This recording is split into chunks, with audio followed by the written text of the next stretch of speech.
The Final Frontier. These are your adventures as you explore, seeking out new life and civilizations, expanding your borders and exploiting the resources you find, befriending allies, or exterminating the foes that get in your way.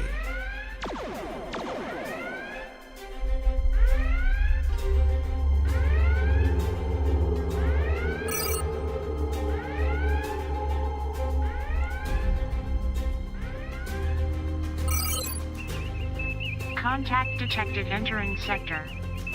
Configuration unknown. Assessing.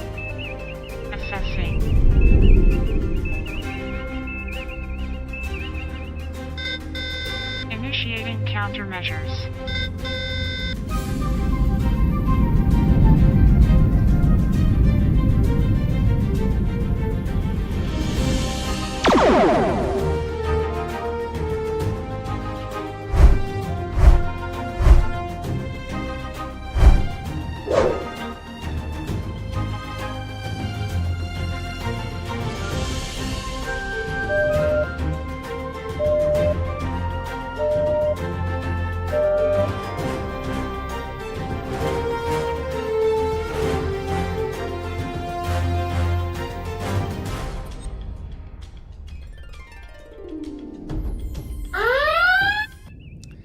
Ladies and gentlemen, boys and girls, welcome to Star Trek New Worlds. Today is an exciting day.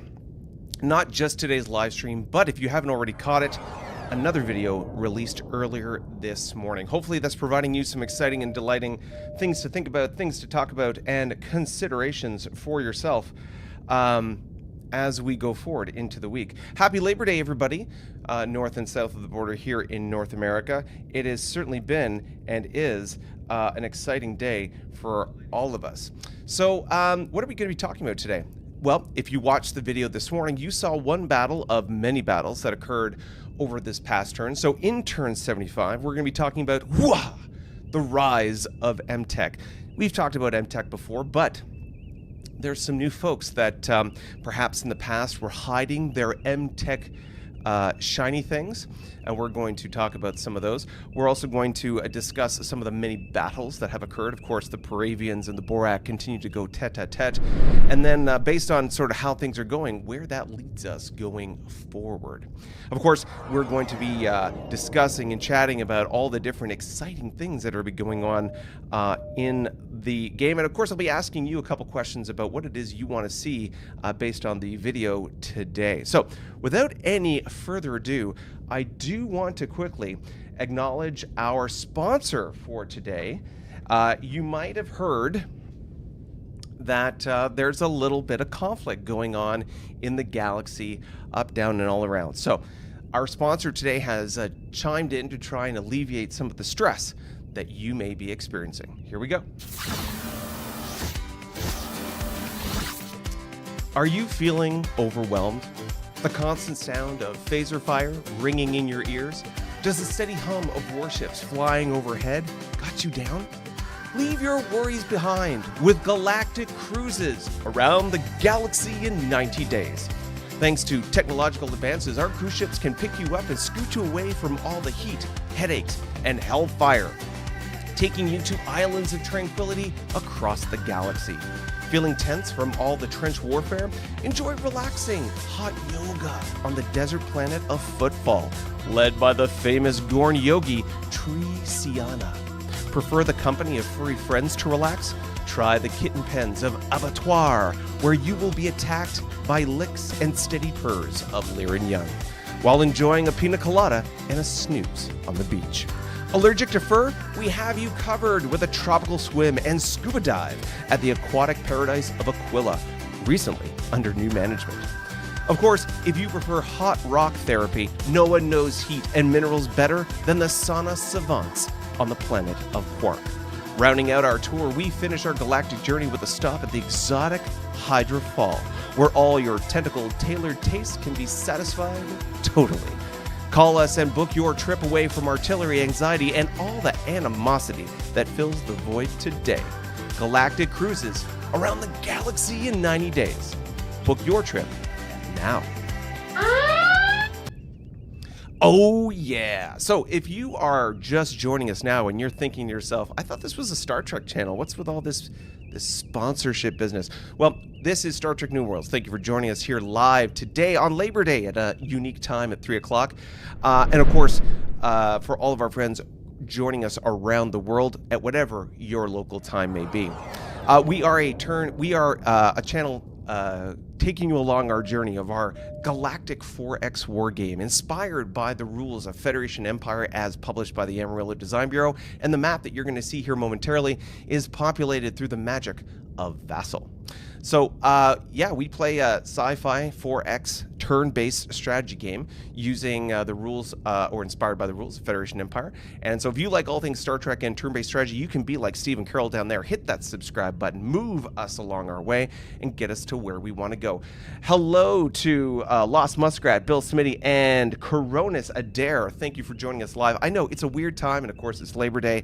I'm not expecting a lot of you to join us here live at this moment, but I'm sure that what we're going to be talking about today will be interesting to all our players. And of course, if you're following along like Steven, then you might find some of the narrative, the new narrative elements interesting.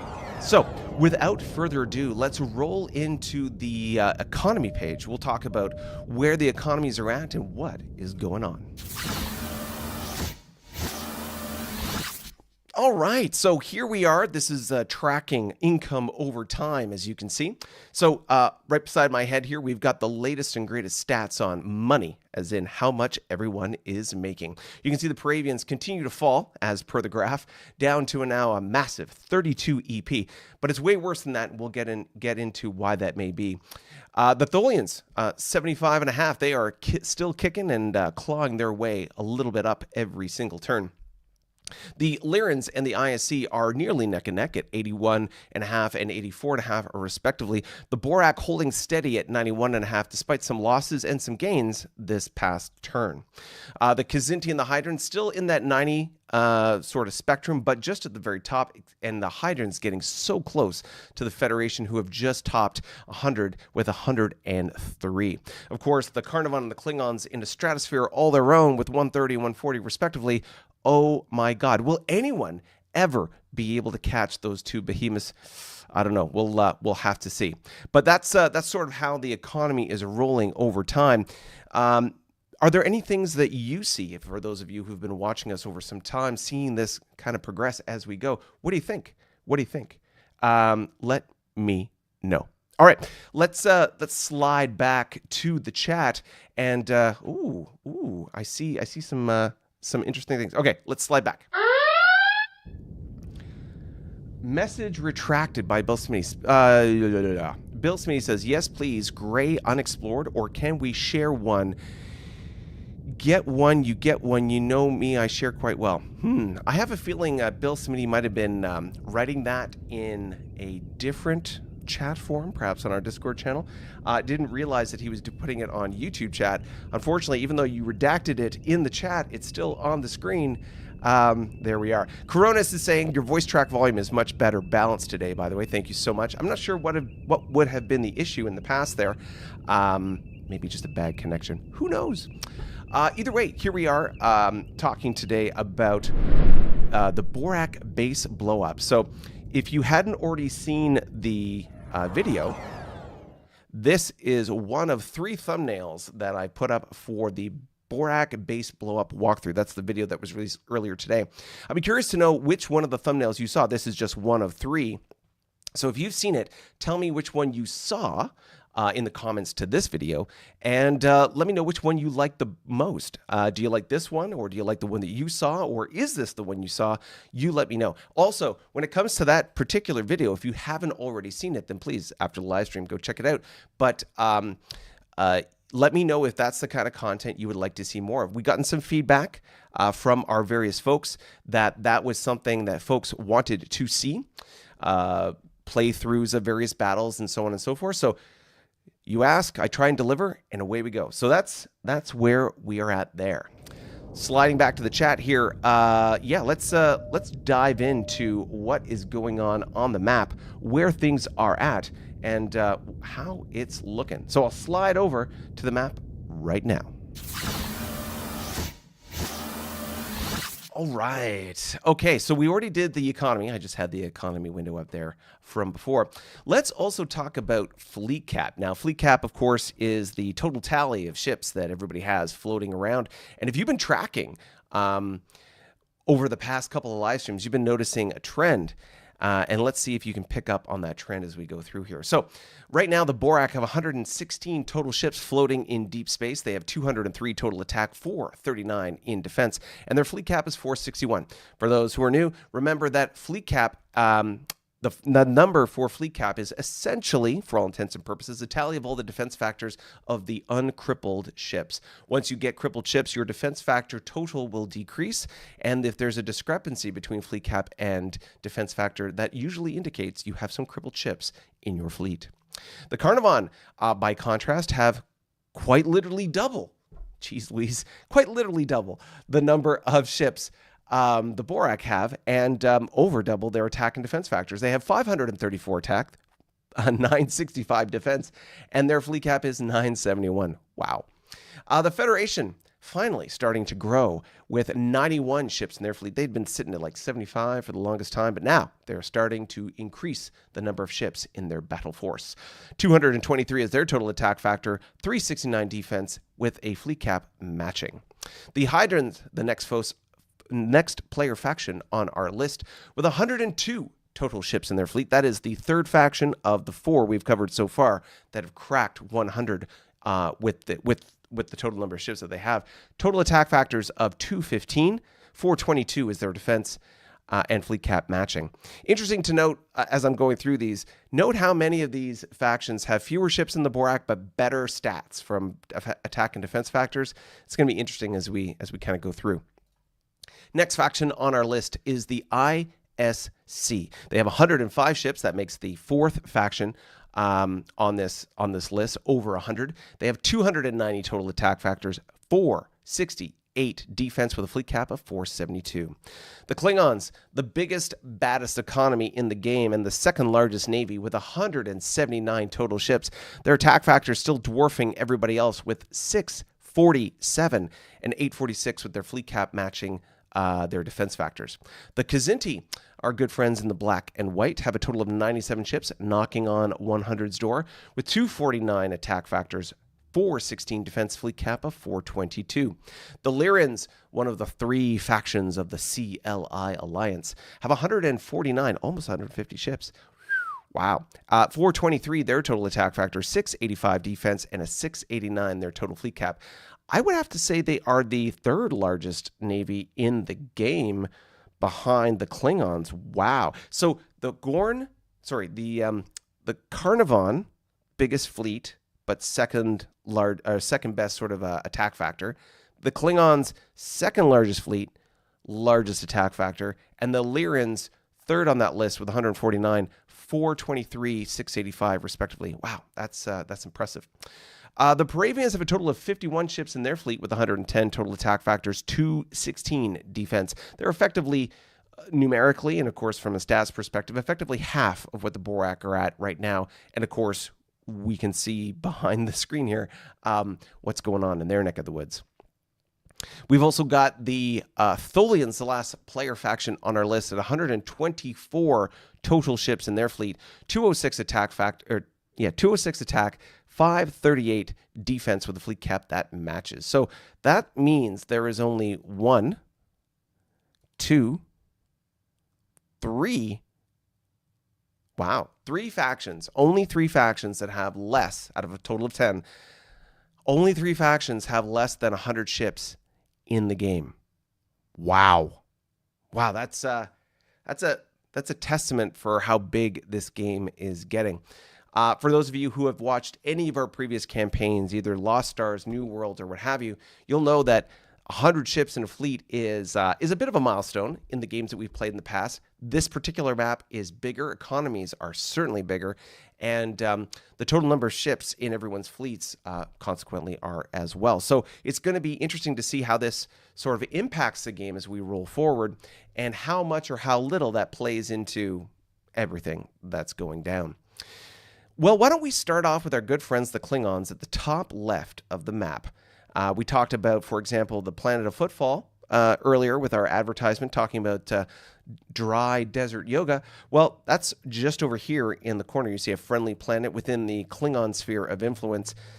Speaking of the Klingons, let's see. Their homeworld has got a couple of interesting things. You've got a couple of D6Ms just kind of sitting there hanging out.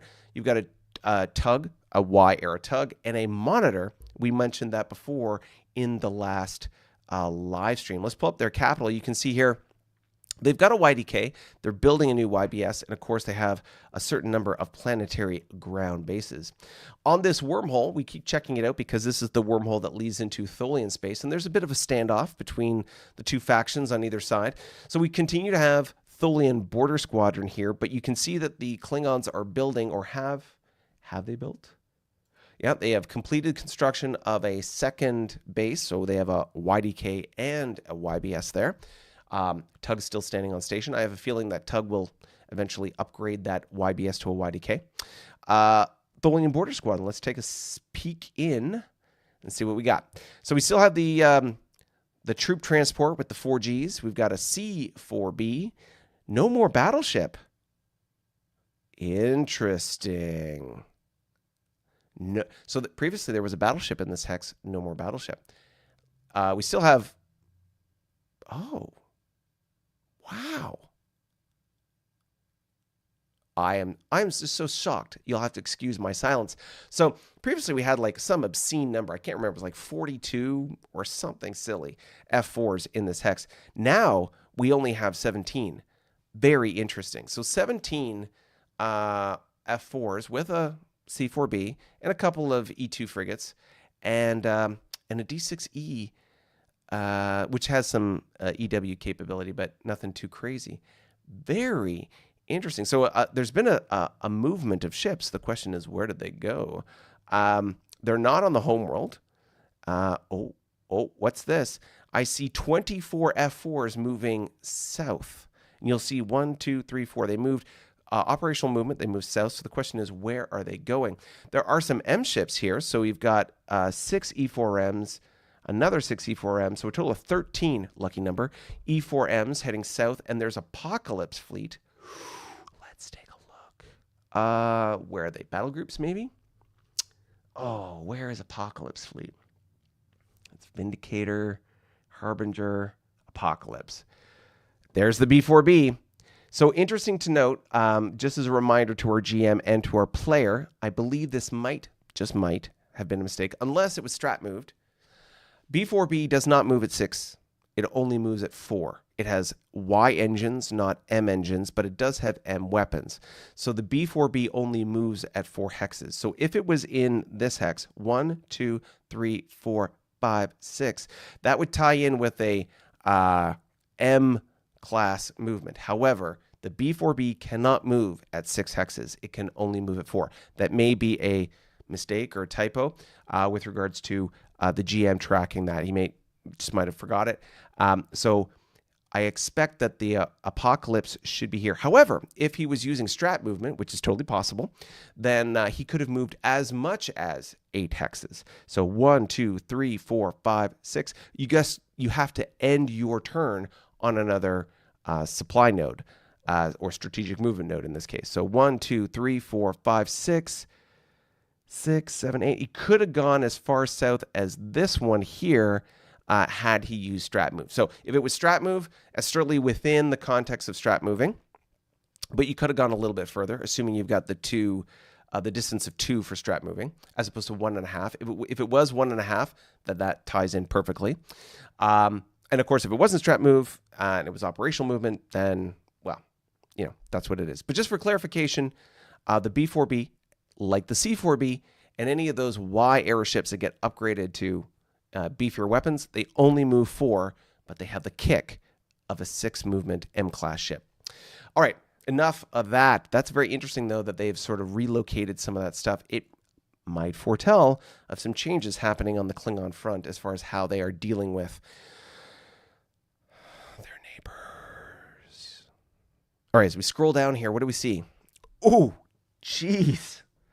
Okay, this is, I don't want to say alarming, but very interesting.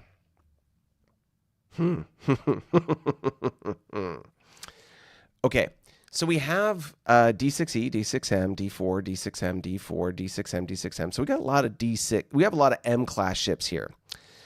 A couple of ships here that have, if we take away the ships, you can see they've uncovered some resources, but they're just outside of supply range. So I expect that this convoy will probably start building a base soon, or there'll be another tug that comes in to provide the base construction while these guys continue to provide extended supply to these bad boys. We have Red, Logistics, Joint Task Force, Bravo, and Expedition Fleet. Let's just take a quick look at some of these guys because I think it's Duras. Yeah, Duras has Red. That's just a... Wow, that is a W-era survey ship still in operation. Wow, that's a relic. Logistics teams. Logistics, let's see.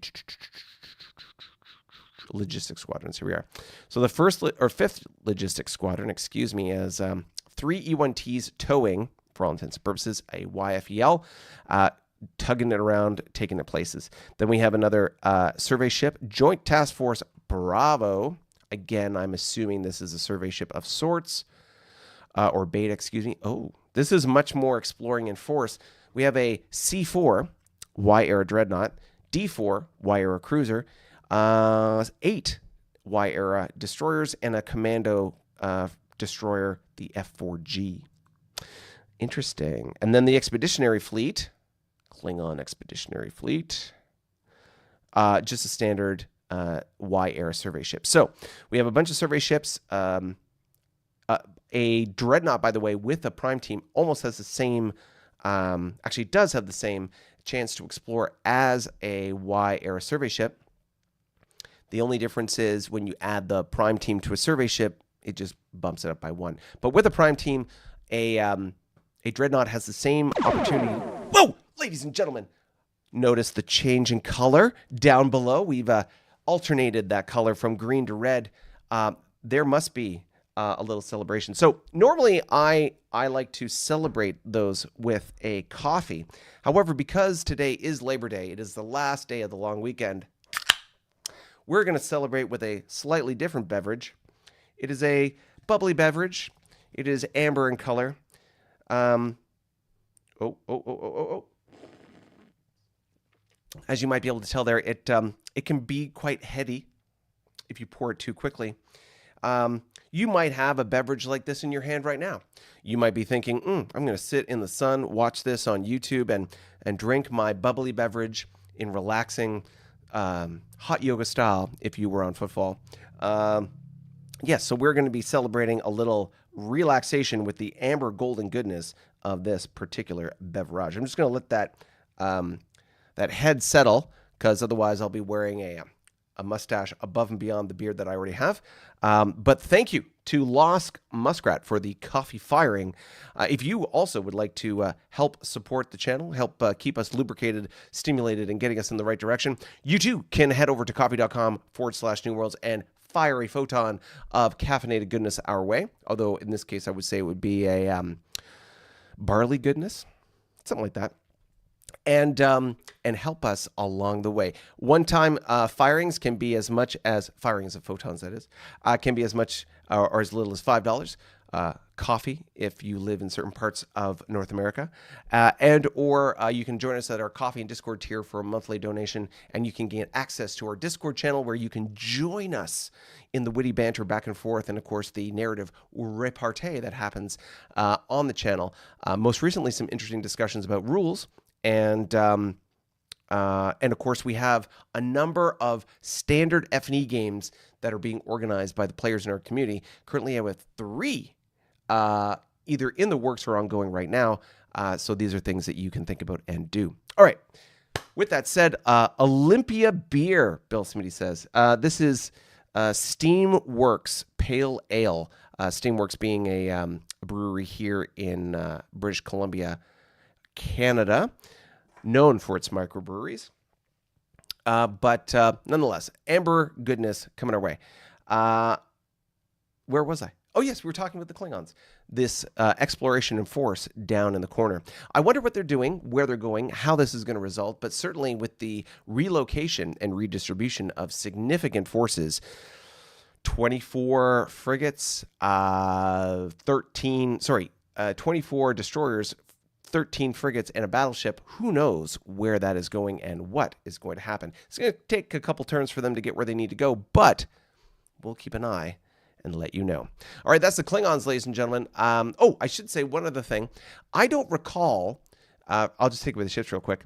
This, if you can see that there, that is what we refer to as a gravity well. Notice the difference. I'll just take away the bases real quick. The A or alpha gravity well is different than the Juliet wormhole. And the difference is, and I'll just cycle through it here so you can see.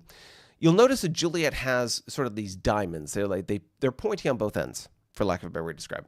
That is the poor iconography that we have within Vassal to be able to demonstrate a two-way wormhole. Goes in, goes out, DS9 style. The alpha wormhole that you see here is one way. With the pointy ends pointing out, it indicates that it is an outie, meaning that it is a one-way wormhole. Someone can go through one spot and come out there. And if you'll notice, the alpha innie is over here in Carnivon space. So there's an innie there, an outie here. It could be a very interesting thing. One thing to note for our players, and of course if you're watching along as well, we have a wormhole tech tree that allows you to be able to uncover various levels of technology that allow you to be able to pass through wormholes and such. One of the milestones in that tech tree is to be able to provide supply or slow-moving units to go through. All this means is that if you have a two-way wormhole, prior to uncovering this tech, once you go through the wormhole, you're out of supply. But if you're on the other side of the wormhole and you have this tech, you have supply back and forth. However, if you're in a one-way wormhole, you don't. It's only a one-way wormhole. You can't get supply on the other side, meaning there's no back and forth of ships supplying you. Because it would be a one-way trip, and that would essentially be suicide for all these folks. That's a no bueno. So when it comes to this example, you can see that there is an innie on the Carnivon side, an outie in the Klingon side. And if you were to go through there, for example, if you were the Carnivon, you would be out of supply on the other side. However, if you had bases and various other things over on this side, you could supply ships once they come out there, and it would be a quick and easy way to quickly transfer ships into that theater of war if that was something you were looking to do. But who knows? Anyway, we've got a base right beside it. We got a command cruiser and 2 destroyers sitting on that outie just to, provide an incentive for people not to do what we may think they want to do, if you know what I mean. All right, so that is the Klingons, my friends. Let's slide over to our good friends, the Carnivon. This is the big green, quote-unquote, menace in the north, the biggest military, the second largest economy. Let's take a look. All right, so if we scan, I'll zoom in a little bit easier so we can see what's going on here. As we talked about the Alpha innie wormhole, what do we got here? We got Emperor Fleet, Den Fleet. Let's take a look at what's in Den Fleet. Carnivon Den Fleet. Because keep in mind, I've been watching the Carnies for when they display MTech. Why is that? Well, they are currently the second largest economy, light years beyond. Like they are not an order of magnitude, but they are quite literally an entire strata above the Federation, which is their closest rival, 130 to 103. Like that's a big difference versus the difference between the Carnies and the Klingons is only 10. So that's a sizable difference. But as you can see here, we've got a bunch of convoys. Looks like they're storing EP, and you can see 10.5 EP right here. And yeah, that's pretty much it. Like I say, I'm watching for when they start rolling out MTech ships because I would expect them to have MTech anytime soon. We've got a number of factions already have it. It'll be interesting to see what the Carnies get and when they get it.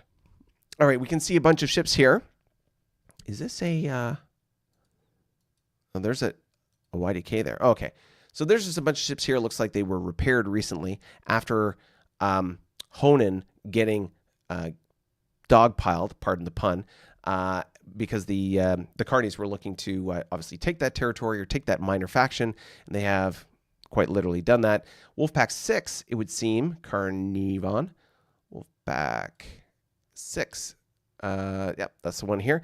Drone bombardment cruiser and a total of 7 frigates sitting there. As we discussed in the last live stream, the vast majority of Carnivon forces are in this circle.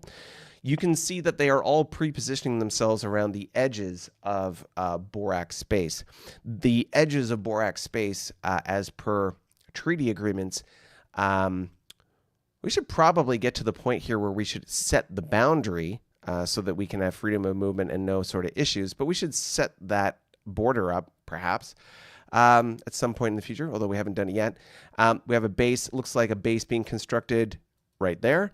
And they're going to have reach to some of these resources. If you don't already know, in an effort to try and survive the three-way attack, the Borak engaged in negotiations and came to a deal between the Lyrans, or the Carnivons, the Lyrans, and the IC, the CLI alliance. And as you can see, all three of those factions are tight and deep into the various territories here. The Carnivon, understandably, looking to sort of defend their various positions, and that's where they're at. So this is really good. This is fantastic. Lots of Carnivon ships moving into position. I bet you Emerald Fleet is still the big bad boy here. Emerald Fleet. Oh, look at that. Look at that. It's just massive. We've got 14 frigates, 9 destroyers, 3 light cruisers, 7 cruisers. Come on. 3 command cruisers and a dreadnought, plus these drone bombardment ships. That's quite a collection right there. Wowzers. Oh my goodness. And then, of course, we've got Sapphire Fleet. So without being outdone here, Sapphire, not as big, certainly, but we got a command cruiser, 3 cruisers, drone bombardment cruiser, destroyers, and 5 frigates. We have this guy up here, Home Fleet, Carnivon Home Fleet. Dreadnought, 3 cruisers, 3 drone bombardment cruisers, 3 destroyers, and a total of 13 frigates. Wow. Wowzers. And then Topaz and Ruby, not to be left alone. Ruby and Topaz. Wow. Okay, so Topaz and Ruby, that's what these guys look like. Command cruiser in each. 5, 6 cruisers, 3 drone bombardment cruisers, a total of 7 plus 4, 11 destroyers, 13 plus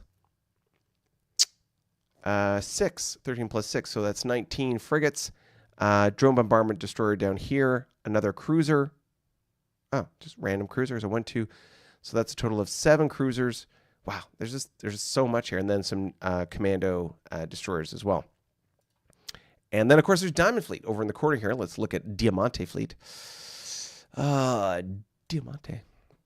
2 command cruisers, 3 cruisers, destroyer, 2 destroyers, 2 drone bombardment destroyers, and a total of 11 frigates. Yowza. There's a lot of business going on here. This is pretty crazy. All right. Wow. That's a lot of stuff. Okay, well, so not much has changed on the Carnivon front as they continue to push down. They're doing this this build out here. I am looking for. Oh, there it is. Oh no, that's not it. There was a ship that the Carnies were sending my way, and I don't know where it disappeared to. There was a tug with some presents, shall we say some gold pressed Latinum trade goods, and it has gone. It has disappeared. I'd be curious to know where it has gone. So, anywho, let's slide over quickly to our ISC friends. So, generally speaking, there's 3 things I'm going to highlight. 1, of course, we've got the continued exploration going on here. But look at this Foxtrot wormhole. This Foxtrot wormhole has obviously an R&D team, a couple crippled frigates, and 4 ships just sitting here on this wormhole. Where does that wormhole go? That wormhole comes out right here. And notice, there's a couple things. Let's take away the ships real quick. This is still a fog of war hex. So it's a fog of war hex, meaning they can't move off this hex and get any supply. They are supplied into the hex, but not past it. And they're not, obviously, they have not explored this hex. This fleet currently has 4 frigates, a tug, 2 destroyers, a cruiser, and a command cruiser. But there's also Destiny fleet there.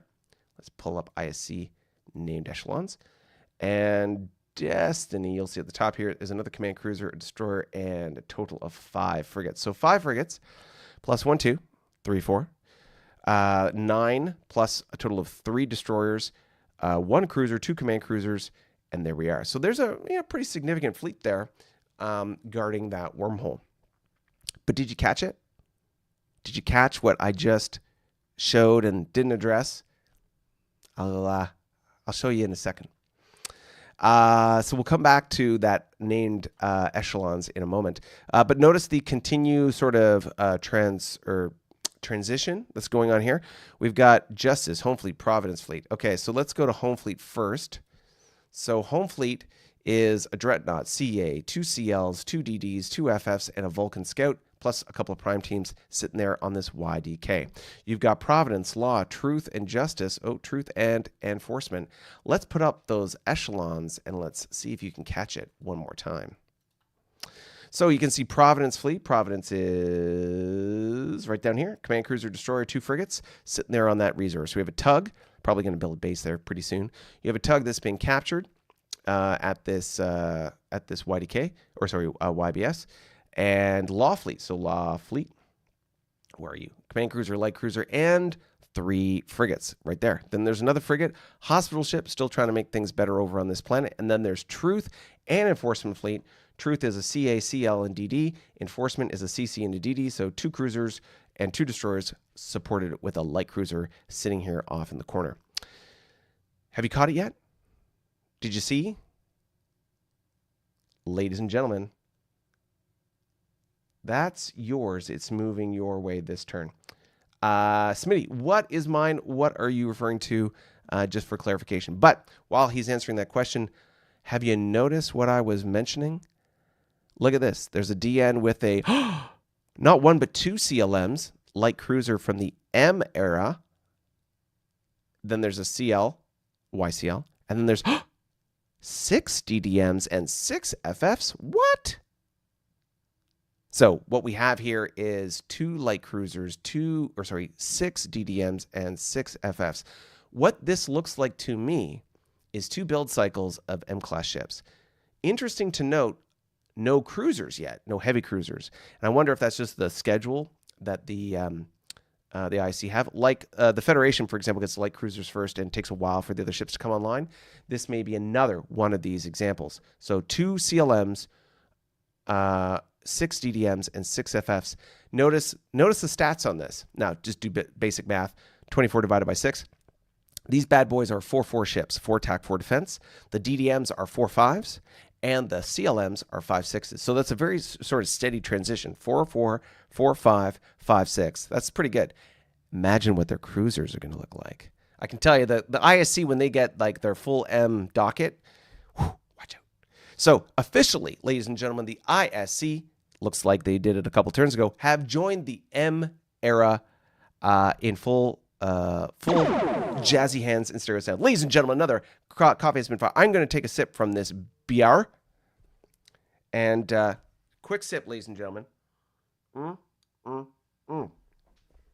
Cheers to you. Happy Labor Day. Thank you. From Cosmic Curiosities, our latest and greatest pew pew contributor. Hint, hint. Oh, I'm loving that. It's been a while since I've had that kind of golden goodness in my mouth. All right, let's. We've got the ISC, the Carnivon, and the Klingons. All of these factions. By the way, the Klingons are at MTech, the ISC are MTech. Carnivon's not yet, or at least we haven't seen any MTech ships. Let's round this out with a discussion of our furry friends, the Lyrans. Oh, why am I? Whoa.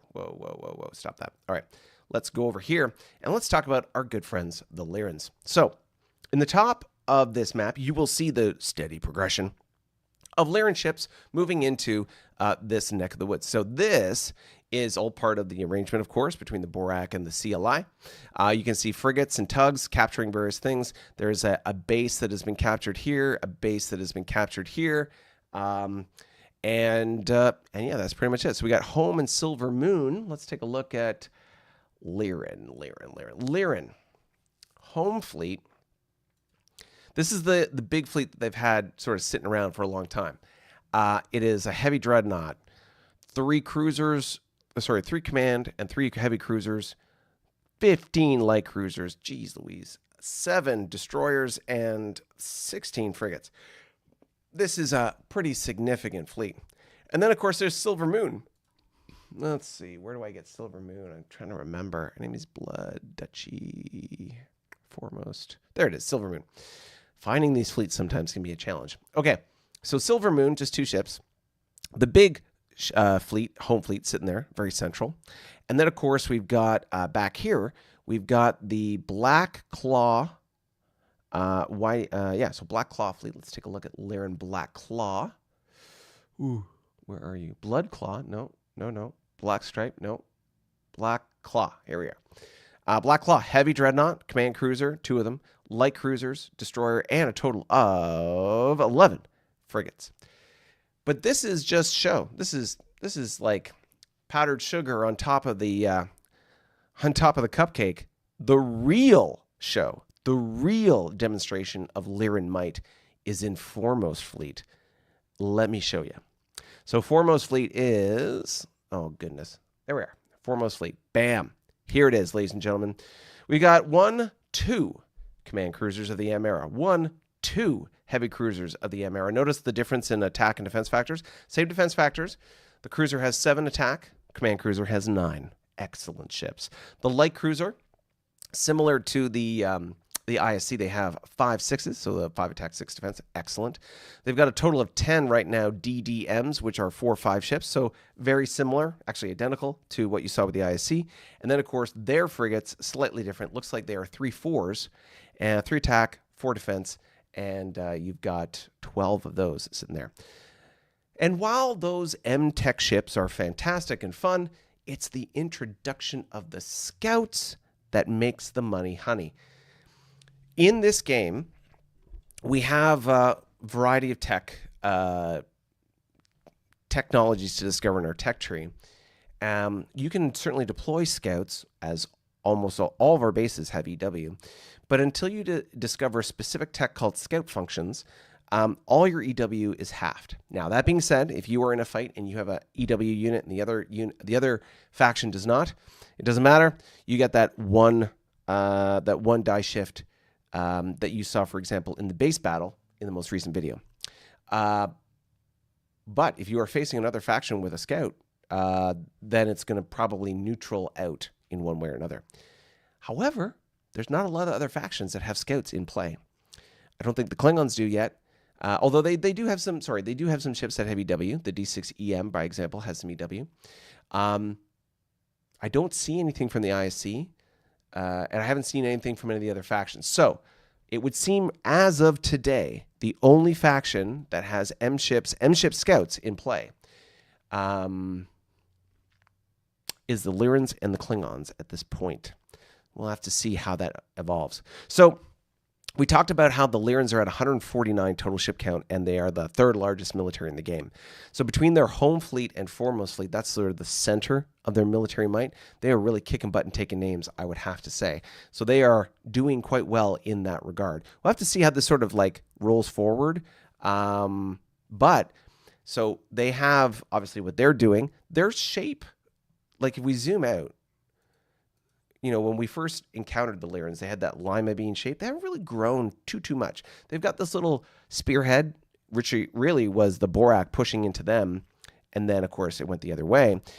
But they haven't really grown too much, right? When you compare, for example, the Klingons. Klingons are just like, they're like amoeba, fungus, just constantly growing. So, anywho, it's interesting. Oh, yeah. The ISC is noting in the comments here that they have a Vulcan scout. Absolutely true. They have a Vulcan scout, and that provides them some EW. The difference is, of course, that it's not their ship. Like they got it from the Feds, and the Feds, starting off as the Vulcans, had EW ships early. But they don't have their own scout, and they will get their own scout to be able to build at some point, I would think relatively soon. It's just a matter of when is that going to come. We'll just have to see how that manifests. But yeah, back to the Lyrans. The Lyrans are the lima bean shape. They haven't really changed too much. The question and the most interesting thing from my perspective, just watching this all go down, is how is this going to manifest or change? Because the Lyrans, I would imagine, if I'm the Lyrans, I've got two major points of tension. The first is, of course, the Klingons going where they're going. There is an established border between the Lyrans and the Klingons, but as you can see, there is a little area over here where there is no neutral zone. So I don't know what that means or how that's going to translate into, gameplay and reality. We'll have to see what that looks like. In addition, you have the Federation moving up into Borak space at the same time as the Lyrans are moving up and over and down and up to try and get into Borak space. So is there a competition between the Feds and the IC? And if so, how is that going to resolve and or manifest? We'll have to see. Yeah. The Lyrans are probably in the most interesting, other than the Borak, I would have to say, they're in the most interesting position because they have seemingly allies to the north. We'll call the Klingons an ally at this point. They are certainly a non-belligerent. And then, of course, they have an interesting relationship with everybody to the south in the sense that there's not active war at this point or active conflict, but there certainly is the potential for some. So we'll have to see how this sort of manifests as we go forward. Yeah, it's going to be really, really interesting. Okay, let's scroll down and we'll take a look at the Kzinti and the Federation. Let's zoom in a little bit. We'll start with the Kzinti, our friends in black and white. All right, so the black and white, as you can see, up in the north. So we'll take away the ships real quick. At one point, we had a lot of base construction going up here. We can see that there's certainly 1, 2, 3, 4 YDKs. There were independent worlds up here. This one, for example, has been recently conquered about 3 turns ago. Orbital, Vudar faction, still friendly with the Kzinti. They're looking good. But as we scroll down, what other factions do we have here? We have is this Romulan? No, Riemann faction right here. Sisul. And they're in that area. Base construction happening on the border here. Looks like, and it would seem that the Kzinti are really focusing in on trying to build out their infrastructure to take advantage of their footprint as best they can. We bring back the ships. This was one thing that caught my attention, and let's just take a note of it. We've got Marquis Fleet sitting here on the border with the Borak, Constance Fleet, and Earl Fleet. Let's take a quick look at these guys. So, where are you, my Kzinti friends? Kzinti. By the way, if everyone is always wondering, Tony, you're always looking at the same map. How can you never find the tabs by memory?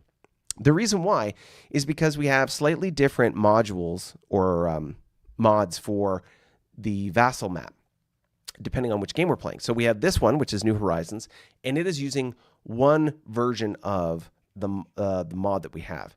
And then there is the Splintered Will game that we have running, which has a different version. Very similar, but some of the changes and differences are the tabs are in different orders. So whenever I'm going up there looking for it, I think it should be here, and then it's not, and so on and so forth. The Splintered Will mod is in alphabetical order, and I'm not sure what the order is here, but I think it has something to do with the original Starfleet Federation Empire game. So either way, that's why I keep losing track of where I'm going. So let's start with Earl. There we go. Earl Fleet. So Earl Fleet on the border here, nothing to worry about. It is a W air survey ship with an escort frigate. That is not anything for anyone to worry about at this point. The Kzinti Constance, or Constable Fleet, excuse me, one single command cruiser with a prime team. Again, not really worried about what this guy's going to do. But if we go back down here to Marquis Fleet, let's take a quick look. Kzinti Marquis Fleet, you can see that it has a total of 6 strike cruisers, and there's an FFM here. So they started to produce M-era frigates. Now, let's just flip it so you can see they're normally 3-4 frigates, very much similar to the Lyrans in this regard. But this one's crippled, so I'm curious as to what happened to it. What was it engaged in that caused it to be crippled? And then why is it down here, of all places? You can see there's a WTG, so W or a tug. I imagine this is here, and it's going to build a base here shortly, and that will support Kzinti efforts to be able to protect or move in on their border, whatever's going to happen here. A couple other interesting notes here for the Kzinti. They've seemed to discover a lot of Orion pirates lately. You can see there's one here and one here. Now, what does that mean? In previous games, you could parlay and interact with the pirates. In this game, you can't. So I'd be interested to hear from our good friend, the Kzinti player, how or in what way are they interacting with the Orions? Or are they not at all? The Orions likely are causing disruptions in trade and economy, and they're basically a nuisance. So are you looking to get rid of them? And if so, how are you going to do that? Quick sip. Somebody is saying, you mean Fed and Lyrans? I'm not sure. What are we talking about? Fed and Lyrans. Maybe I somehow slipped a word. I'm not sure. Okay, this is the Kzinti. And let's slide over to our good friends, the Federation. So a couple things. We'll go from bottom to top here. A couple of interesting things about the interaction with the Federation. So if we take away ships real quick, you can see there is some base building happening here. There's got a YDK around the border. But they've crossed the border right here. This YDN with a frigate escort has crossed the border into Paravian space, right where the Borak are. This is interesting because this could present a nuisance or real problem. Depends on what the Federation want to do. Right now, because they've crossed a border into Paravian space, they're technically at war status. Not to mention they've crossed the border to the north, so they're also at war status there. But they're at war status. There's some benefits to that. But they've crossed into this territory, and I'm curious as to why do that. So we'll see. We'll see how this goes. But nonetheless, there is a ship up there, and it is what it is. We'll have to see, and we'll have to discuss as things go on what it is they want to do with this, shall we say, exploration of the north of Paravian space, because they very clearly have been supporting and are engaged in trade with the Paravians as it is right now. Along the border with the Kzinti, you can see there's very little build-up here. They're on excellent relations, or excellent, good relations. If we scroll along the bottom here, very few, or very intermittent, I would say, base distribution. Again, take away the ships for a sec. You know, there's a base here, base here. It's a little broken. It's not necessarily every two. And it looks like they've sort of made the most of their reach. And yet in certain areas like this little stretch here, they've definitely gone every 2 hexes. It's an interesting build pattern. Not sure if I would say I know what they're doing exactly. As you can see here, there is interaction with the hydrants. It looks like they're about to establish a trade route with this YDK completing this turn. So 103 spring will be turn 75 once it's processed, and that will become effective, and you'll see a trade route go up and down through there. And the trade routes are good because according to our rules, they provide 2 EP between player characters. So that's not the same. It only provides 0.5 EP between non-player factions. But the Federation have at least 2 different trade routes with the Lyrans, like a Lyran trade route and a Kzinti trade route and a Paravian trade route. So that's 3. That's 6 EP. That's not nothing. So 6 EP plus their 103 puts them at 109. That's better. And then if they get another 2 EP from the trade route with the hydrants, that'll be 111. Not to mention, of course, each of those factions also get the benefit of that trade route as well.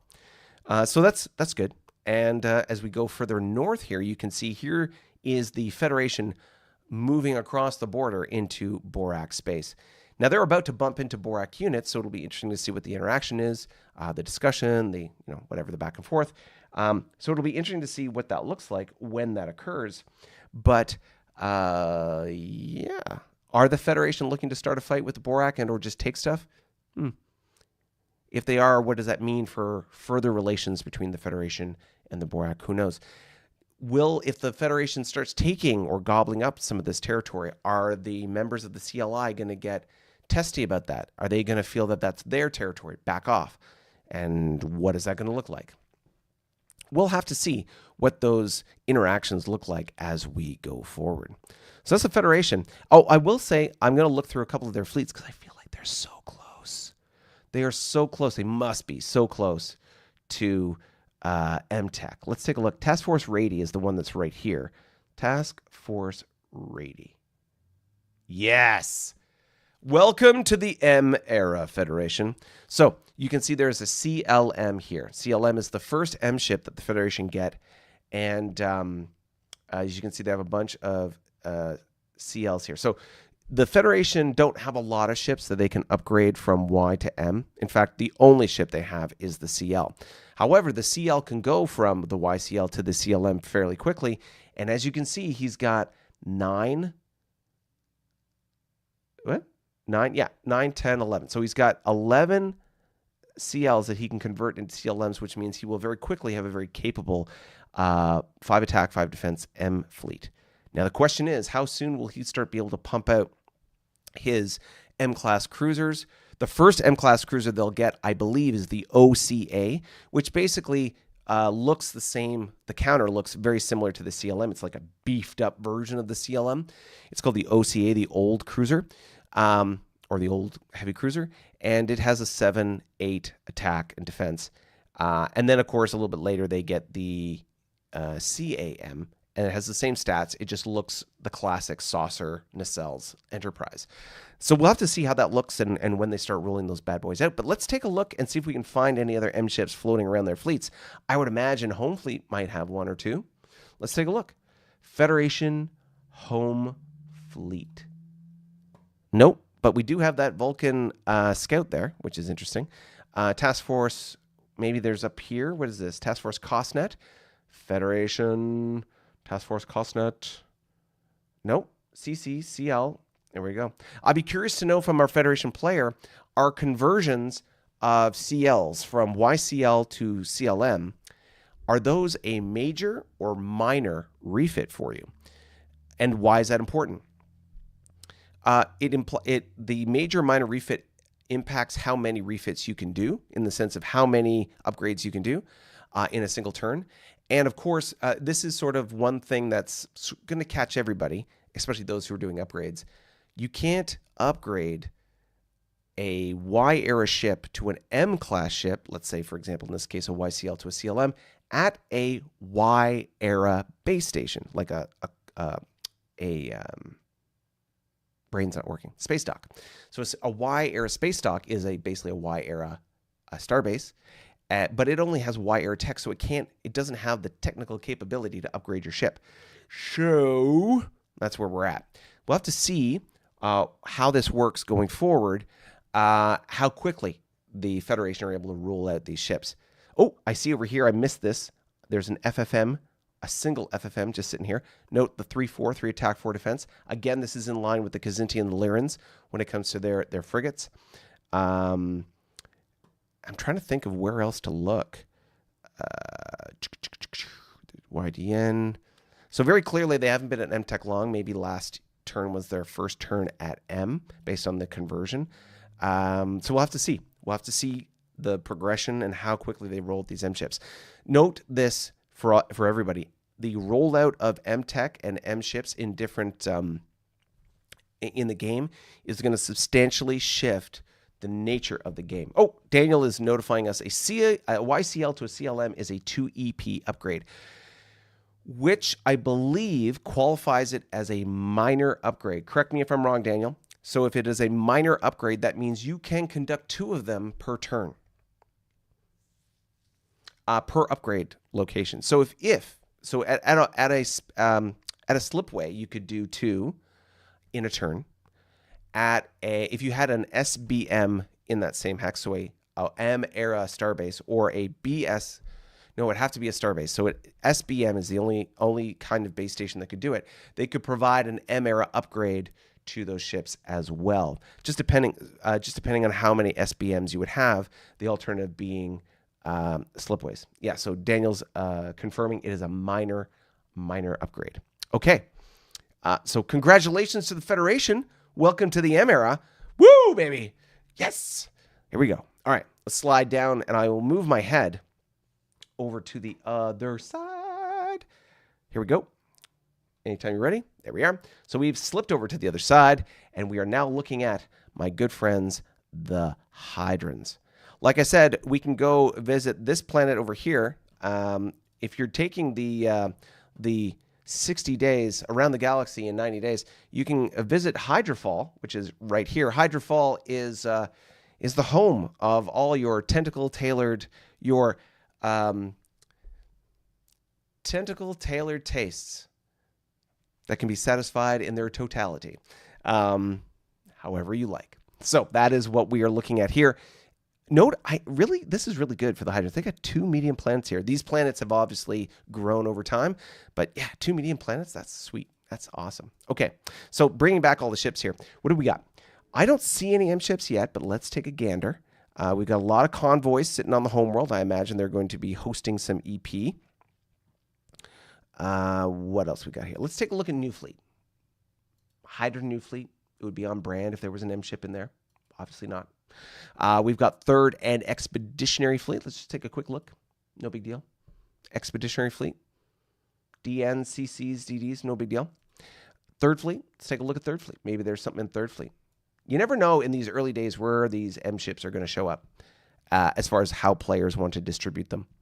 Do we have 2 home fleets? Oh, there's a New Fleet and Home Fleet. That's right. So let's take a look at Home Fleet. Home Fleet. Oh, there we have the captured Klingon ship. Or is that a Romulan? Oh, Riemann, excuse me. Riemann ship. Captured Riemann ship. But again, all Y ships in this category, so that's good. It would seem as though there are no M ships on the Hydron side as of yet. As of yet. But I imagine those are coming tout de suite. We've got more exploration and expansion. As you can see, they're really pushing to the edge of their sort of footprint right now. And the more and the faster they can do that, the better. It would seem that my Steam is still notifying me of stuff. I'm going to have to disable that in a moment. That's pretty much it. The Hydrons are being very coy, I would say, in this game. Supplying EP to the Paravians. For what? Who knows?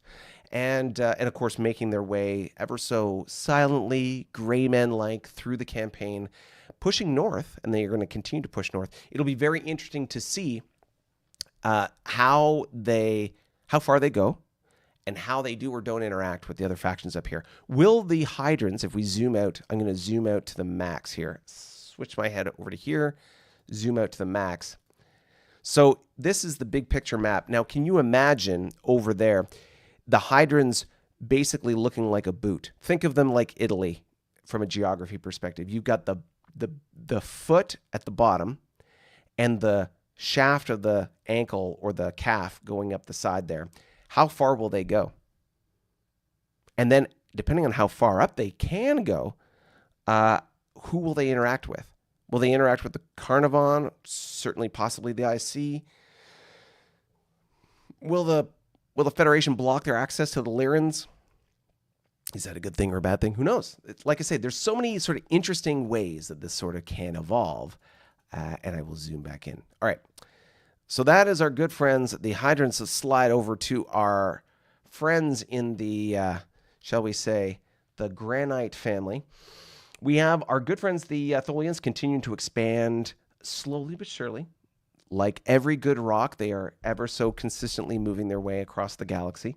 Commander Lassard is still commanding Home Fleet. Let's take a quick look at Tholian Home Fleet and see what they have or don't have. Whoa. Okay, I'm just going to move this down here so it's a little bit easier to look at because, boy, is that hard to see. Okay, so we've got 6 cruisers, 39 destroyers, 13 YPCs, and another 13 YPCs. So we got a whole bunch of YPCs and CPCs.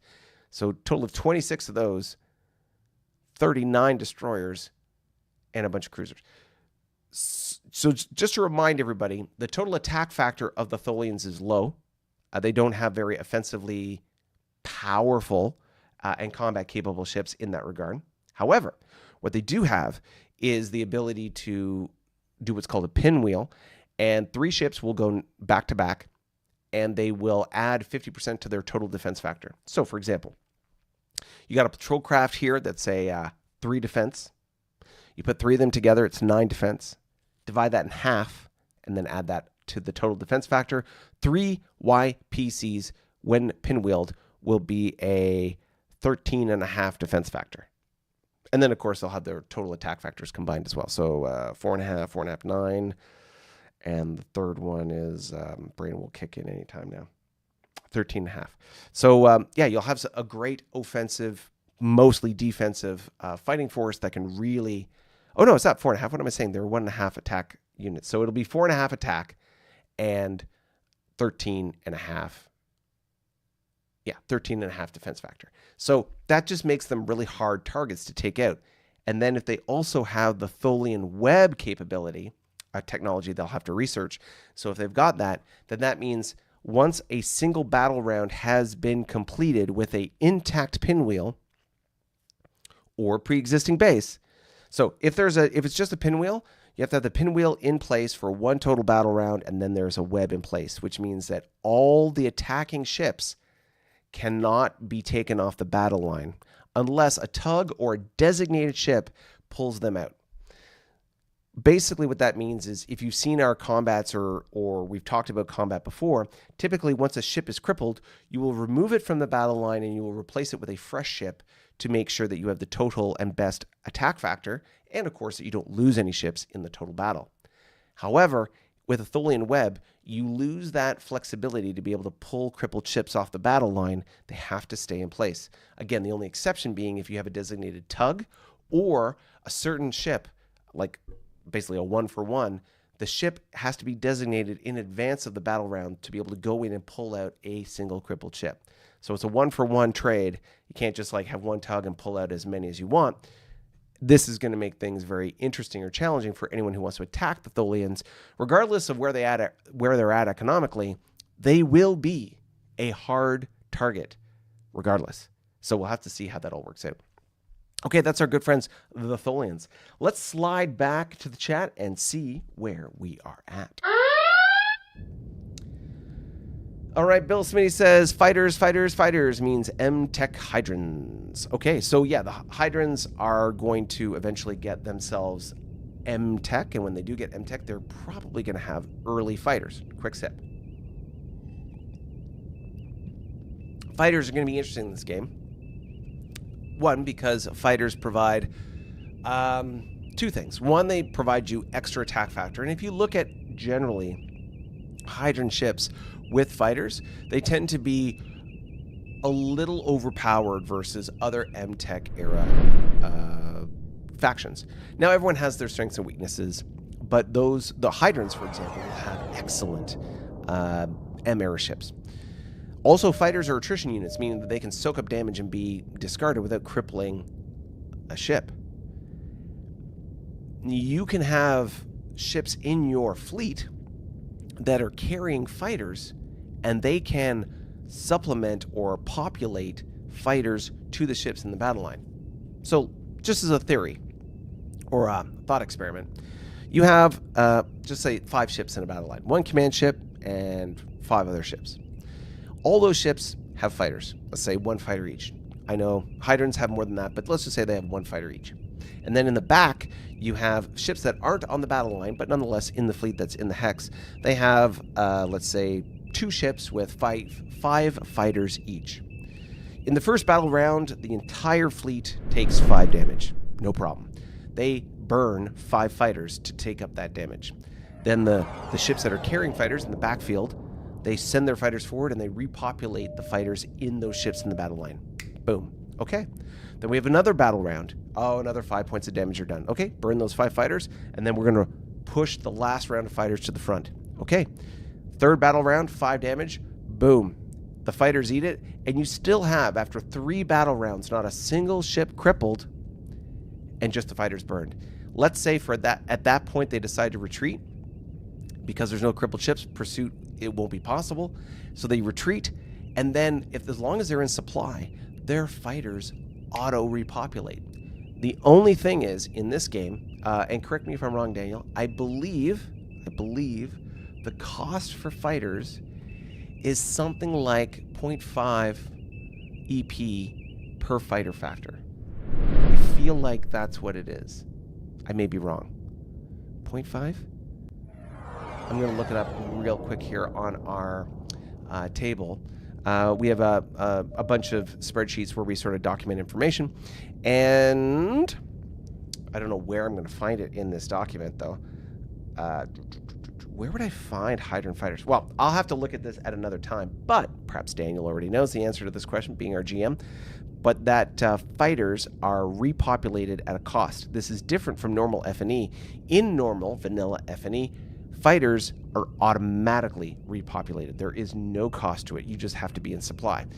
Because it was understood that that might be a little OP, we introduced a cost to fighters, and so that's what it is. I feel like it's either 0.5, like half an EP, or it's 0.05, the same as the cost for going over your peacetime cap for fleet cap. But I can't quite tell. So, if you know the answer, Daniel, there it is. Fighter cost is 0.5 EP per factor replaced. Yeah, so the reason why we did that, and the reason why that I believe is a good thing, although there are differing opinions on that for sure. If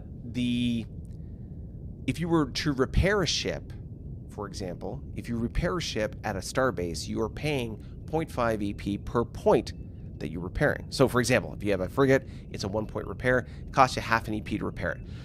Fix 2 ships at a time, that's a total of 1 EP. So the same thing with fighter factors. If you're repairing or replacing fighter factors, and most fighters don't have more than 4 maybe, then you're going to spend 2 EP to replace all those fighter factors.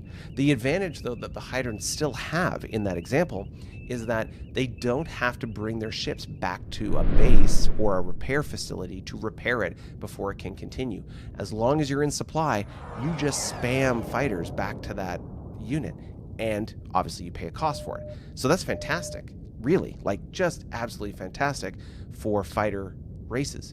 So, and the Hydrants being sort of the most prolific of the fighter races. Interestingly enough, the Borak are also in that category, but they just won't get them until much later. So it'll be interesting to see how this sort of evolves as we go forward. Okay, so with that said, that's where we're at in the game.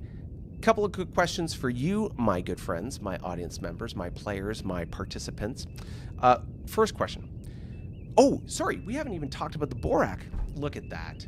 I haven't even gone over the Borak and what happened in the Battle Royale. So I guess I will take a minute once I can find my cursor. There it is. And I'll slide back to the Borak map, and I'll show you what's going on there. All right, let's slide back, and we'll cover the Borak. All right, ladies and gentlemen, here we are. So as we know, and we'll slide back up here so we can take a quick look. This is, and I'll recenter. This is the home of Borak territory. Surrounded by the CLI Alliance, you can see we're having a wonderful time of it. We have a YTG that's been donated / captured by the ISC. We have a bunch of Lyran ships that are awaiting conversion. You can see there's a YVUL that is awaiting conversion as well. If we go over to the other side of the wormhole, you will see that right here, one of those Romulan vultures has been converted and is making its way to the front line. They are a little bit, because they're still Y ships, they're a little bit slow. But the reason why they're so valuable, at least for the Borak in this situation, is the command factor. They have 10 command factor, which is better than the CCs or CAs that the Paravians and or the Borak are using. So with 10 command ships, or with 10 command factor, I can just field more ships per battle line and just do more damage overall. This is going to be a very important thing if and when we assault the new Paravian capital, because, and I'll show you here in a second, that Paravian capital is going to be a very hard target. A Lost Masquerade is saying in the chat here, in normal F&E, there is a cost for fighters, but you must pay it all up front instead of pay as you go. I'd have to reread those rules, but I was under the impression that fighters, as long as you were in supply, were auto-replaced. But let's take a look. So that being said, Lost Muskrat, for example, is one of the players that's playing our standard F&E game. one of the 3 that we have going on. So if you are interested in all things F&E and you would like to participate in something like that, then please join us in our Coffee and Discord tier, and you can head over to the channel where we're playing those weekly. There's 2 on Wednesday, 1 on Saturday right now. Play those F&E games, and you can have fun going toe-to-toe in the classic F&E setting. So back to this, we've got I'll take away the ships real quick so we can see. So the big thing in this, as you might have seen in the Borak, what was the I lost track. Let's slide back. So in this video here, Borak base blow up walkthrough. Thank you. That's the one I'm looking for. In that video, we talked about one of the battles that occurred in Mike 55. That's right here. And then there were a number of different bases that got decimated. So Mike 55, I believe it was Kilo 56 and Kilo 54. So there was basically 3 bases in this sort of little triangle here that were destroyed. There was also a base destroyed here on this planet in India 59. And there was a Y dock. I think the Y dock was in Kilo 60 that we destroyed as well. So I think that's a total of 5 bases destroyed. And then there's 2 planets that were devastated. This planet here had a frigate with a diplomat. They might have moved the diplomat. Let's just take a look here. I don't know where the diplomat went. I guess the diplomat might have gone. I don't know. Oh, the diplomat's over here. Okay, he must have strap moved out of there. So, nonetheless, a blitz of attacks. And as you can see, these various ships, these are all the crippled ships that retreated out of those various battles. And we have a number of fleets sort of penetrating former Paravian space. Okay. Now you can see if we take away the ships again, note the number of bases remaining for the Paravians. We have 2 bases up here, 1 and 2. And what's particularly of note here is if you note that there is 5 EP in this YDK. What does that mean? Well, in the past, we had visually identified that the supply range for the Paravians a couple turns ago was 3. If they were still 3, then that would mean that 1, 2, 3, 4. These 4 hexes of resources are within range of this YDK.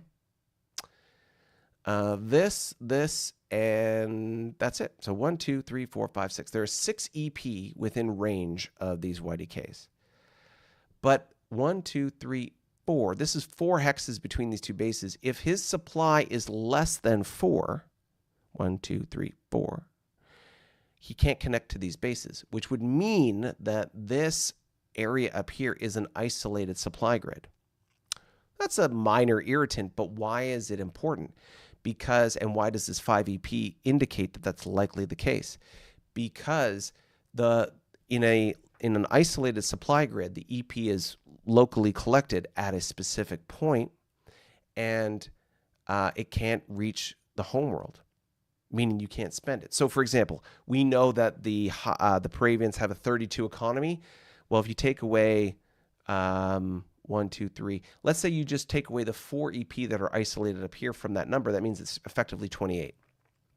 Because 1, 2, 3, this base and this base can still reach these 2 EP. So these are really the only ones that are isolated from the rest of the core supply grid. So he's 32 minus 4. He's down to 28. That's his economy. So that was the intent of those base attacks that happened up here.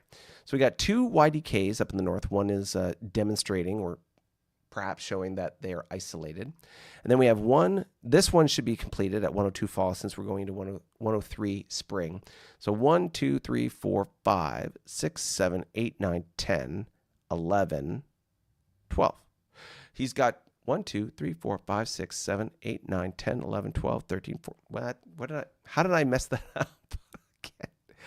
1, 2, 3, 4, 5, 6, 7, 8, 9, 10, 11, 12, 13, 14. So he's got 14 bases, 12 of them in the core supply grid. Thank you. English. Wonderful. Okay, so that's what that's looking like. And of course, when we bring the ships back, you can see there's blue ships everywhere, and it's just sort of getting in the way of things for the Paravians. Now, their vulture fleet, which is a big fleet, is a real concern for the Borak. Let's take a look here. Oh, it's in vulture fleet. So vulture right there. So you can see vulture fleet. This is the big fleet here. So I'll put it right there. You can see they've got a total of 23 uncrippled frigates. They've got another 4. So that's 27. He's got almost 30 frigates in this fleet. That's ridiculous. And then, of course, he's got 7 cruisers and a tug. So basically 8 cruisers and 30, we'll call it 30 frigates. 30 frigates, 8 cruisers, 30 each. That's a lot, but that's all of his stuff. It's basically all concentrated here. Obviously, there's ships up in this neck of the woods. They're sort of isolated, but holy cow, right? Like that's a lot. So that's what's going on there. And then here's the thing that really sort of should be of note. Paravian capital. Let's slide this over here. Okay. Paravian capital is right where this green tug is. So you got a YDK and a bunch of YPGBs, but what's this? PGB. What's a PGB? That is a M-era planetary ground base.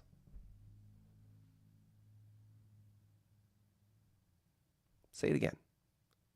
M-era planetary ground base. Now, you don't have to necessarily be in the M era to get planetary ground bases. You just need heavy phasers and the base tech to get it. But it's that level of technology. So he's very close to M tech. And whereas YPGBs have a 1 attack and 2 defense, PGBs are 3/3s. So you can tell by the 12 that he's got 4 of those PGBs. He can probably only upgrade 4 per turn. So next turn, it's likely that this will go down to 12. So 1224 for the YPGBs, and this will go up to 24. So he will have a total of 28 total attack and 20. Hold on, brain kick in here. So that'll become 24. This will go down to 12. So we'll have 36 attack, and this will be. I don't know why I'm having such a hard time with this. 12 times 2 is 24. So 24 plus the 24, 48 defense. So 48 defense plus, like he's going to get to a point here potentially where he doesn't even need to leave ships on the homeworld because it's going to be so well defended. Crazy. So what does that mean for me as a Paravian? Well, it could mean that I am being, it could be a moment of pressure to say, you got to attack that homeworld ASAP. Maybe. How many of you in the audience know anything about siege warfare? Generally speaking, I mean, if you've only ever watched Game of Thrones and you saw sieges there, you know, generally speaking, castles are very, very strong defensive structures. And so it's usually very hard to take them. Sieges were a way to starve or, through attrition, for all lack of a better way to describe it, get them to surrender a castle. In the context of this game,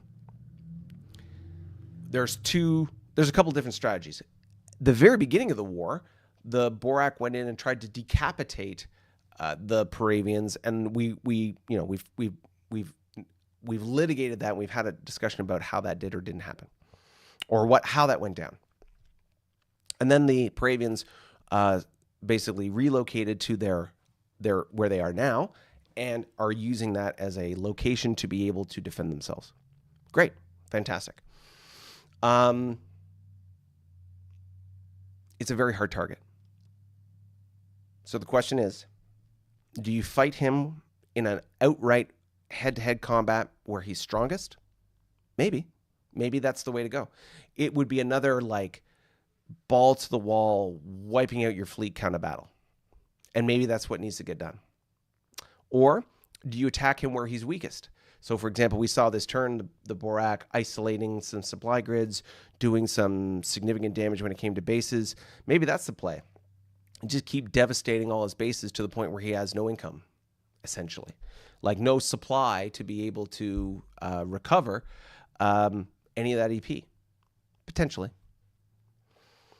Or do you just starve him out? Do you just like sit there and wait for him to throw himself at you and fight you where you're strongest as opposed to something else? There is an advantage that the Borak have, regardless of which strategy you want to take, and that is at the moment, that's the key thing though, at the moment, the Borak have a much stronger economy. As we just illustrated, for all intents and purposes, the Paravian economy is basically 30 or below because the 4 EP that's isolated could be you use Orions to get it to you. So you could turn that 4 EP into 2 EP. That could be the way to go. But they basically have 30 EP and the Borak have 90 or 91 and a half. The Borak economy is going to continue to grow as we build up bases and basically gobble up Paravian assets. So what are the Paravians going to do about it? Is this an exercise in grinding out the loss, or is there something else going on here? I don't know. We'll have to see. But nonetheless, these are some options to think about in talking about the siege. I'm going to slide back to the chat here real quick. You can see, we got a lot going on here. Let's jump into that chat. Ooh. Okay, I'm going to pop this chat out so I can read it a little bit easier. All right, let's see. What do we got? Lost Muskrat has a bunch here. So, Lost Muskrat. In normal FNE, there is a cost for fighters, but you must pay it all up front instead of pay as you go. Yeah, we were talking about that. They are auto-replaced for free, but there is a cost per factor you must pay when you build a ship. Oh, okay. So yes, when you're building the ship, ships with fighters are more expensive to build because you're paying for the fighters. So you pay for that cost up front, but then there is no maintenance cost to replenish those fighters, if that's what Lost Muskrat was referring to. So yes, there is a cost. So for example, you might have a ship that costs you, let's say a cruiser. Cruisers are normally like 7-8 ships, and I believe for the Hydrons, I believe there's 6-7s, or maybe 6-8s, I'm not sure. However, they have like 2 fighter factors for the Ranger, for example. So the Ranger, I think, is like a cruiser. It's like a light cruiser, but it's a cruiser. It's got like 6-8 or 6-7, something like that, and then it has 2 fighter factors. So if it had 6-7, by example, and it had 2 fighter factor, that would make it the equivalent of an 8-9. That's pretty good. But you have to replace those fighters. So something to think about. This can be as much as 2 EP per fighter factor. It depends on what you're building. So Daniel says, Siege Warfare, ?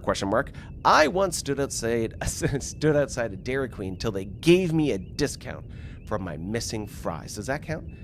Possibly, in the sense of how you want to litigate your Siege Warfare. Totally dependent. All right. Let's go back to the map right here. All right, so we're back on the map. We've talked about all these different locations. And again, just like some things to think about, right? We've got the Federation on the north kind of poking and prodding into Paravian space. We've got obviously the Paravians that we're dealing with. There's the economic support from the Hydrons. And then there is the ISC in the corner. So in this particular nugget of space, this little footprint, we've got Paravians, obviously. We've got Borak. We've got Federation, ISC, and Hydrons. That's 5 of the 10 factions somehow involved in this little pocket. In addition to that, the Kzinti are on the cusp. They could pop in when they want to. So we've got Kzinti, ISC, Hydrons, Federation, Paravians, and Borak for 6. 6 out of 10 factions. Whoa! So that's quite a few. Quite a few little folks contesting or involved or otherwise footprint on in the map. Quick question for Daniel, by the way, this random prime team that's sitting here, I don't know why I'm assuming it's supposed to be on Echo 56. I don't know why it's sitting there. It's It's a random place. I'm curious what's going on there. Anywho, so ladies and gentlemen, that is the wrap up of the map. Let's slide back to the chat. All right, so as you can see, we are a red line at the bottom, not a green line. We have not reached our goal. We are 50% towards our goal of 4 coffees for this particular, 4, there we go, 4 coffees for this particular live stream. But we're coming to the end here, so I just want to say thank you for everybody. We're now double digits, of course, for those following along on this wonderful Labor Day. A quick cheer to all of you in our 4X New Worlds glass. You can also check this out at, why can't I remember the URL off the top of my head? You'd think I should remember that. I'm just going to pull up the YouTube page, and I'll see it there in a second. It's on our YouTube page. You can see it right there. stnewworlds.com. That's where you can go find the glasses that we have. We have them for all the different campaigns. And of course, this one, it says, I explored strange new worlds. I expanded new borders of my influence. I exploited resources and built bridges to the stars. I exterminated those who got in my way. If you would like another refreshing glass to consume your Labor Day beverages in, maybe for next Labor Day or certainly for Halloween, please feel free. Go over to stnewworlds.com and you can also buy yourself a glass. It'll ship soon as can be. Quick sip. All right, 3 questions for you, followed by 3 requests. First question, what did you think of the video released this morning? If you haven't already seen it, please feel free to head over there after this is done and check it out. The walkthrough of the base battle, was it useful? Was it informative? Was it entertaining? You let me know. Second question, how are you finding these walkthroughs of the map? We are starting to get into some pretty heavy warfare as far as like all the different factions involved, and because of all the different EP, the toll, the burden, the time consumption, the time commitment, I should say, for our GM is significant. We try and keep these things on a weekly cadence, but because of so much going on, Daniel, our GM, is a busy man. This isn't the only thing he does. And so, of course, getting these turns out on a regular Saturday cadence is becoming challenging. So if we wanted to supplement some of this with some other content, what other kind of content would you like to see? That's question number 2. Last one, here it is. What do you think the various factions should do? So, for example, we talked about the Klingons and the CLI in the north, CLI being the Carnivon, Lyrans, and the ISC. The Klingons are very clearly heading south in some way, shape, or form. We saw that with the movement of their battleship and their various destroyers and frigates. What about the Lyrans? The Lyrans have a massive, pretty significant M fleet, potent M fleet, sitting on their homeworld, but it's not going anywhere or doing anything. What are they waiting for? Where should they deploy it? What do you think? Obviously, the ISC have just reached MTech a couple turns ago, and they are amassing some ships on their capital. Okay, what are they going to do with that, and where are they going to go? The Carnivon, I'm sure MTech is just on the edge for them, like they are close. If the Federation have it, the ISC have it, the Borak have it, the Kzinti have it, they are the second biggest economy in the game. They must be really, really close. So when they get MTech, what should they do? And what milestone will that trip for them? We'll see. The Federation have seems like just last turn, got their MTech. Where should they go? What should they do? Where should they expand? They're stuck between all these different factions. The Paravian Borak war down south, the Kzintis on the west, the Hydrans sort of on the east, and certainly to the north, you've got the Lyrans and the remnants of the Borak. Where should they go? What should they do? How should they expand? Should they be aggressive, passive, or play the Kumbaya Federation of old? You tell me. And then, of course, we've got our good friends, the Hydrans, sitting on the sidelines with the Paravian War, ever so kindly supporting the Paravians on the sly, and the Tholians sitting back, working on grinding away their granite as they expand bit by bit. Do you have a favorite faction that you want to see go forward? And if so, what do you want to see them do? Okay, those are my 3 questions. Here are the 3 requests. If you know anybody who is a Star Trek fan, likes all things warfare and gaming, then please tell them about this channel. Tell 2, 3, or however many friends makes it your dandy. Tell folks about this. Tell your friends about this channel and what we do here. We're trying to get that magic number of 500. We're at 428 as of the time of this broadcast. We would love to get to 500 before the end of September. So tell 2 friends or more about what's going on here. 2, if you haven't already, then be like Steve and Carol, hit that subscribe button and join us as we're going forward. Make sure you've got notifications on so you can see all the community posts, the videos, the pre-recorded videos that are released like this morning, and of course the live streams when they come, hopefully on a weekly cadence. And then last but not least, if you are already a subscriber, if you're already into and drinking the Kool-Aid that is all things Star Trek New Worlds, then please head over to our Coffee and Discord tier. You can find it at coffee.com/New Worlds. Head over to the Coffee and Discord tier and join us on Discord to partake in the banter back and forth, the multiple weekly F&E games that we have going on, and of course test your mettle against our various players, because, well, I don't want to toot our own horn or anything, but we got some pretty terribly tactical geniuses in our group, and some folks that'll really give you a run for your money depending on how good you may be. So if you want to test your mettle when it comes to all things strategy and warfare, come on, baby. Come on over to our Discord channel and partake in our battles. And of course, if you are a coffee supporter, you'll get first dibs on being able to join the next campaign when that starts. All right, that's it for me. Thank you so much, everybody. You are wonderful. Love you so much. I will see you next week, maybe later this week, as we go forward. Happy Labor Day. I hope you have a wonderful rest of the weekend, leading into a wonderful first week of school for many here north of the border in Canada. And for those of you south of the border, if you've already started school, I hope it's going really well for you. Have a wonderful day. I will see you next week. Ciao.